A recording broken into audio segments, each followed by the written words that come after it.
want to go back to. You said that Alvin had established your presence in the dance world. He did that with a piece that he choreographed called Cry. Yes.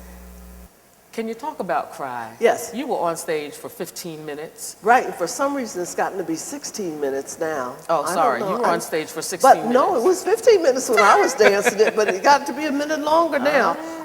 Cry was an experience of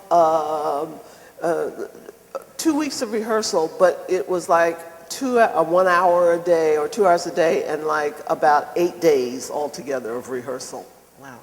He did Right On Be Free, which is the last section, which includes Dunham technique. Hello? Yes. First. He did Laura Nero's Been on a Train.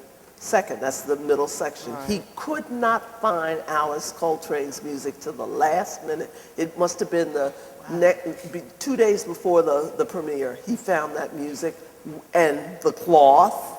The whole idea of the choreographed? Cloth. No. Okay. We learned it on the fly now. Okay. Okay, so that cloth and everything came in like the last 2-3 days. Oh my God. Because he couldn't find the music. Right.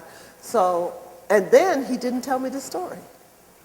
He didn't say it was dedicated to all black women, especially our mothers. He didn't tell me that. You know, and I never ran the dance from beginning to end, because when I came out on stage for the dress rehearsal, they had actually made a dress for me. I don't look good in dresses, tight-fitted dresses like this with my square body and long legs. No. And I heard an audible, like it was Alvin sitting out in the dark, you know, and I knew it was wrong because I came out looking like this, you know, that. So they took my Wading in the Water skirt, because I had been doing Wading in the Water since '68, because before that I was doing Fix Me Jesus. And they ran over to Capizio's and bought 2 white long sleeve leotards, except my arms are too long, so they had to add the length to here. They cut this out. This is like just before the performance. Oh my goodness. Okay? And then when the curtain went up, it was the first time I'd ever done it from beginning to end. 15 minutes Dudley of perpetual Williams, motion. The great Dudley Williams, who was in the company for 40 years. Dudley Williams came from the back of the house and stood in that downstage right wing because he thought I was going to collapse. He didn't know I had felt like collapsing halfway in the middle of the dance. Wow. I couldn't feel anything from here down. It's like it was like running, you hit the wall, and then you hit the wall, and you just keep hitting the wall. You know, so what makes you go forward? That's what's interesting to me. What makes you get through it? I know that I had the presence of my training. I know God was sitting on it. I know that there's a self-preservation thing in there in all performers, where you ain't gonna look bad, period. Right. And there was the love and caretaking of my spiritual walker. And my spiritual walker was Alvin Ailey. Wow. You see? Yes. So all of that, I'm not thinking that literally. Right. No, you know, I understand. But all that is going through me. So that's, and Dudley standing there in that corner going, go, go, Wow. go. Wow. Then the curtain came down. I'm like, like breathing like crazy. All this applause is going on, but it sounds normal to me. It doesn't sound like extraordinary applause, because Alvin had made pieces for the entire company and for me, and like Massacre la Langage, and all kinds of ballet streams, everything. And audiences all over the world had been going, yeah, bravo, bravo, bravo. So this was not unusual to me until Alvin came backstage and he told you this story. He said, what do I do now? And when he said that, what was your interpretation? What did he mean when he said that? At the moment, I really didn't care what. I mean, to tell you the truth, it's true. I was huffing and puffing and breathing, but in retrospect, I'm going like, yeah, I get it. It's like, what do I do for her now that I brought her this far? Yes. Okay? Yes. So what happened, what he did for me was, This dance was made on two people. There was someone behind me, a wonderful dancer named Consuelo Atlas. And Consuelo learned the piece. She went on the next night. Breather, right? I get the next one. I'm getting scared already because the next one's coming up for me, because we were alternating. We were supposed to alternate. No alternation. Some people started calling the box office and saying, when is she performing it next? Wow. When is she doing it next? So that meant maybe 26 times in a row. It was amazing. At some points, I had to get Novocaine shot in my neck from the head rolls because, when I did thank you. You're welcome. Yeah. I'm learning Rev too. Fabulous. But yeah, I mean, but you go through that so that, you can give the message and send the message. And so you have to learn something about pacing. At some point, you say, I can't go through this every night like it's the last time I'm ever going to do it. Yeah, but I'm going to look good. Oh, of course. That's the whole thing. That's the skill. That's the brilliance of the dancer who has to do a piece like that. And you rely on your motor memory. Yeah. You haven't trained all your life to fall apart. Right. And that's where the courage comes in. And that's where, when the curtain goes up, you don't turn around and go, excuse me, I can't do this tonight.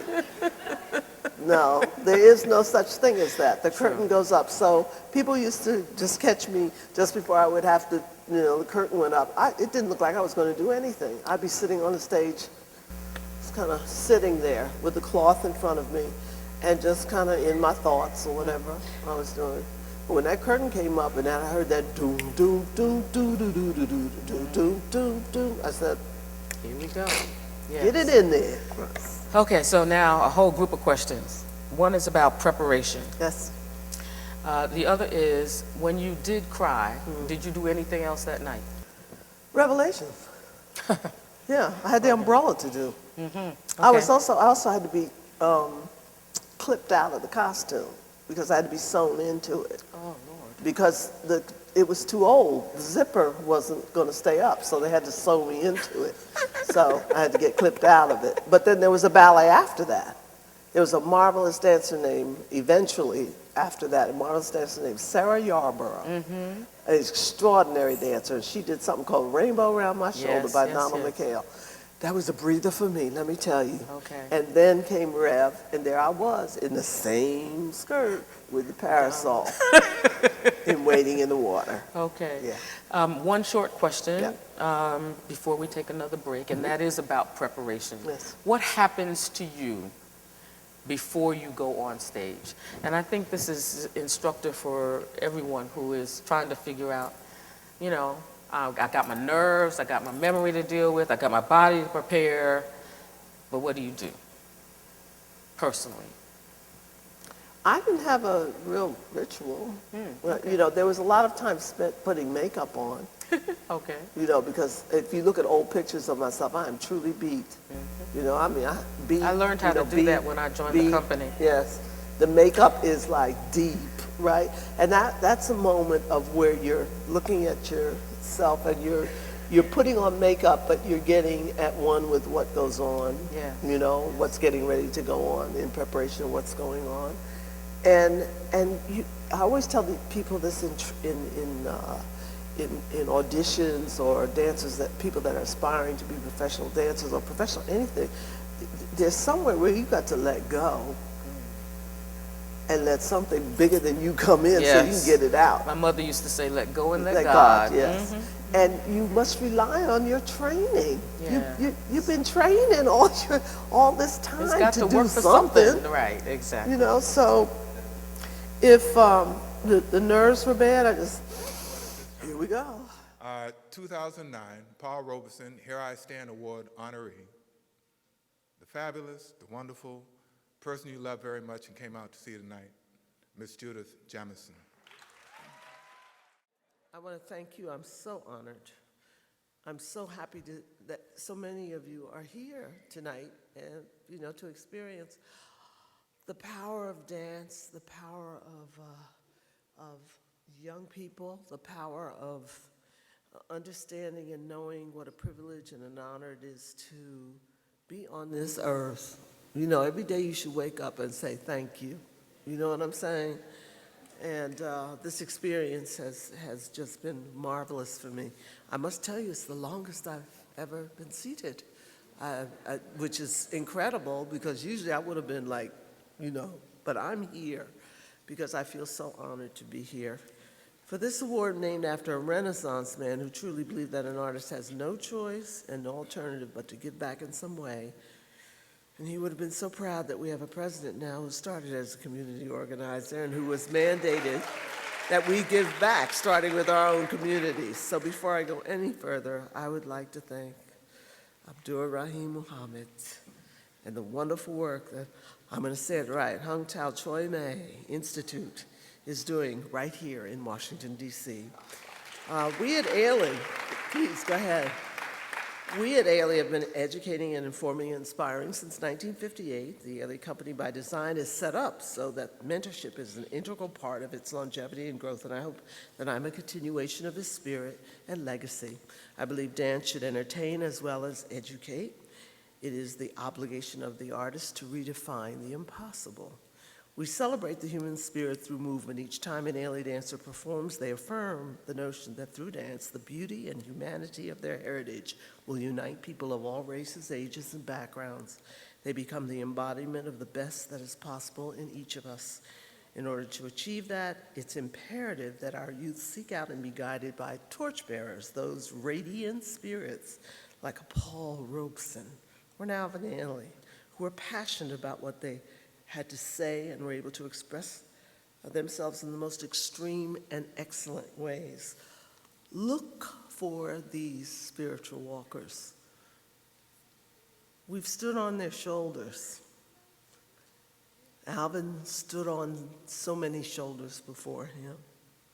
We've been standing on each other's shoulders since the beginning of time. And we're all pointing in a righteous direction of perfect light. And you should always believe that we are all pointing that way. We're all going toward the light, not away from it, and creating it. Thank you so much for a wonderful evening. Thank you, Issei.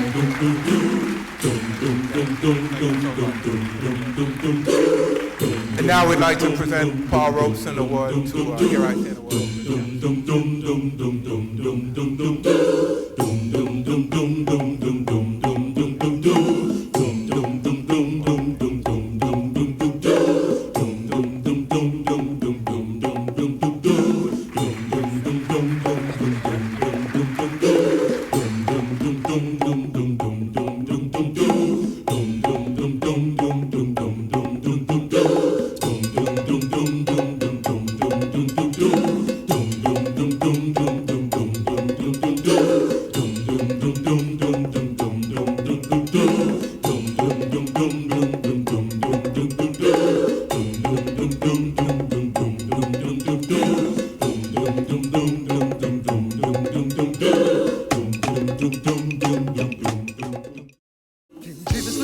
By the waterside, you see the little children when they truly baptized under